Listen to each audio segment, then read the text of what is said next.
Spoiler alert, the Coral and the Masked Singer is not a pop star, but it is Meg Donnelly, and here's every clue that proves it. First, we saw this home with an American flag, a nod to her show American Housewife. Then she talked about going through 8 years of rejection early on in her career. And that's true about Meg Donnelly, who has said that she started auditioning at age 8 and didn't land her first major TV role until she was 16. We saw a broken heart on a screen, which could be a clue pointing to her single Digital Love or to her film The Broken Ones. The clues showed this live sign, and Meg Donnelly was an understudy for Sound of Music Live.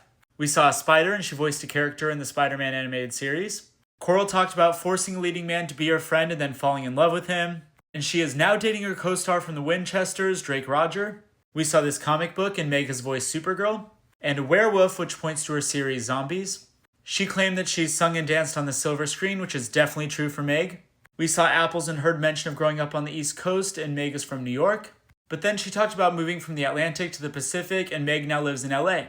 We saw a class ring for her role in High School Musical, the series, and a ghost, and a UFO, which point to her first TV appearance in Celebrity Ghost Stories. There is a Z on her costume for Zombies, which also explains her connection to the Anonymous Demi Lovato because they're both from Disney. Her co-star and BFF of 6 years shared some clues, and that is obviously Milo Manheim from Zombies. And we saw Lily's because she played a character named Lily Kelly in The Broken Ones.